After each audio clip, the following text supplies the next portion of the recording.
एक माँ जिसकी आज इकलौती बेटी की शादी है। माँ बेटी को वेडिंग गिफ्ट के तौर पर एक बैंक अकाउंट की पासबुक देती है।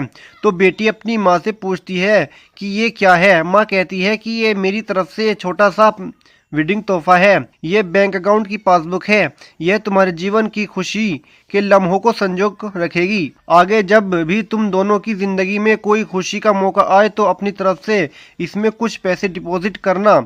जितनी बड़ी खुशी उतनी ज्यादा रकम, और उसके आगे लिख भी देना कि आज ये खुशी का मौका है इसलिए इतने पैसे जमा किए हैं। आज मेरी बेटी की शादी है तो मेरे लिए भी खुशी का दिन है, इसलिए मैंने भी इसमें 1,000 रुपये भी डिपॉजिट कर दिए हैं। और आगे लिख भी दिया है आज मेरी बेटी की शादी है इसलिए मैं 1,000 रुपये इसमें जमा करती हूँ। बेटी को अपनी माँ का दिया गिफ्ट बहुत प्यारा लगा। बेटी ने घर जाने के बाद जब यह बात अपने पति से की तो पति को भी ये चीज बहुत अच्छी लगी और कहने लगा कि ये बहुत अच्छा तरीका है अपने जीवन की खुशी के लम्हों को फिर से याद करने का। दोनों अब इंतजार ही कर रहे थे कि कब इसमें अगला डिपॉजिट हो। दोनों नए नए बहाने ढूंढते थे पैसा जमा करने के। कभी भी आज हम बाहर खाना खाने इसलिए 300 रुपये, आज पहली बार शॉपिंग करने गए इसलिए 500 रुपये, आज हस्बैंड का जन्मदिन है 800 रुपये, आज वाइफ का जन्मदिन है इसलिए 800 रुपये। ऐसे करते करते उसमें एंट्रीज भी बढ़ती गई और अमाउंट भी, और उसमें काफी पैसे इकट्ठा हो गए थे। शादी को कई साल बीत जाने के बाद दोनों में कुछ दूरियां बढ़ने लगी। दोनों में छोटी मोटी नोकझोंक शुरू हो गई। फिर कुछ दिनों के बाद झगड़े होने लगे। दोनों ने बात करना छोड़ दिया और एक दूसरे से खुश नहीं रहते थे। माँ को अपनी बेटी से मुलाकात किए हुए काफी दिन हो चुके थे। तो एक दिन माँ अपनी बेटी से मिलने के लिए बेटी के घर गई। बेटी कहने लगी कि माँ, मैं अब और इस शादी में आगे अपना जीवन नहीं गुजार सकती। पता नहीं मैंने इतने दिन इसके साथ कैसे गुजार लिए।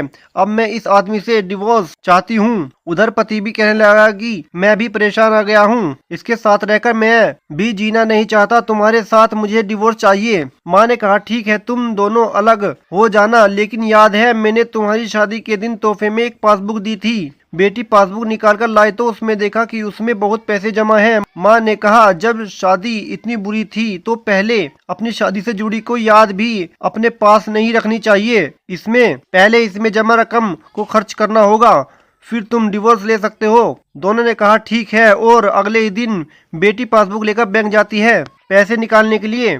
बैंक में पैसे निकालने वालों की लाइन लगी थी। बेटी भी लाइन में खड़ी हो गई। अब खड़े हुए काफी देर हो गई थी। बेटी ने खड़े खड़े पासबुक खोली और देखने लगी इसमें कब कब पैसे जमा किए थे। बेटी देखते ही देखते उसे पता चला कि कब उसकी आंखें भर आई अपने बीते लम्हों को याद करके जो उसने उसी पति के साथ बिताए थे जिसे वो आज डिवोर्स देने चली थी।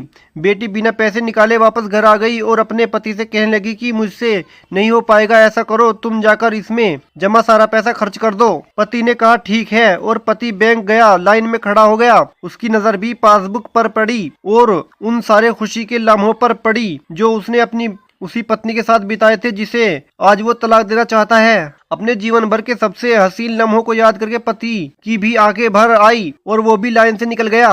पति घर आया और पासबुक अपनी पत्नी के हाथ में दी तो पत्नी पासबुक में देखती है कि उसमें आज ही के दिन 5,000 रुपये जमा हुए हैं और आगे लिखा है कि आज खुशी का दिन है कि मुझे एहसास हो चुका है कि वो उसे छोड़ने जा रहा था जिसे वो सबसे ज्यादा प्यार करता है।